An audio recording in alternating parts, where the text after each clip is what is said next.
सिराते मुस्तकीम channel को subscribe करें, like and share करें और बेल बटन को लाजमी प्रेस करिएगा ताकि जैसे ही मैं कोई वीडियो अपलोड करूं फौरी तौर पे आप लोगों को मिल सके। अस्सलामुअलैकुम दोस्तों, कैसे हैं आप लोग। दोस्तों, एक इंतहाई अफसोसनाक ख़बर मैं आपसे शेयर करना चाहता हूं, जिसमें जर्मनी की एक कंपनी ने शराब की बोतलों पर सऊदी अरब का झंडा प्रिंट किया है, जिसमें वाज़ेह तौर पर मुसलमानों का कलमा तैयबा भी लिखा हुआ है। जर्मनी की इस फर्म की इस हरकत के बाद सोशल मीडिया पर और ट्विटर के ज़रिए मुसलमानों ने अपने शदीद गम और गुस्से का इज़हार करते हुए रद्द-ए-अमल ज़ाहिर किया है कि हर बार गैर मुस्लिम मुसलमानों के जज्बात से खेलते हैं, इनके दीन और पैगम्बर सल्लल्लाहु अलैहि वसल्लम की शान में गुस्ताखी करते हैं।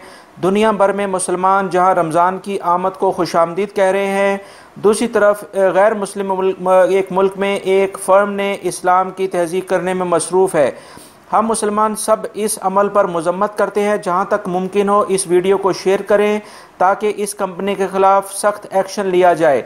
दोस्तों, इस कंपनी ने शराब की बोतलों पर सऊदी अरब का झंडा प्रिंट किया है, जिसमें वाज़ेह तौर पर मुसलमानों का कलमा लिखा हुआ है।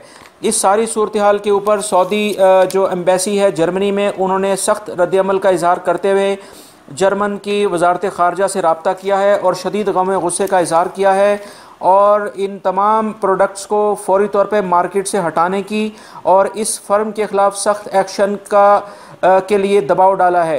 दोस्तों, ये एक लेटेस्ट न्यूज़ थी जो अभी मैंने आपसे शेयर की है। इसको दूसरे दोस्तों से भी शेयर करें ताकि इस कंपनी के ख़िलाफ़ हमारा एक रद्द-ए-अमल ज़ाहिर हो और जो भी हम सोशल मीडिया पर इस कंपनी के ख़िलाफ़ कर सकते हैं उसके बारे में हम करें। दोस्तों, ये आप इस पिक्चर में उस कंपनी का नाम भी देख रहे हैं जिन्होंने इसको इस तरह से सोशल मीडिया पर मुसलमानों के जज्बात से खेलने की कोशिश की है।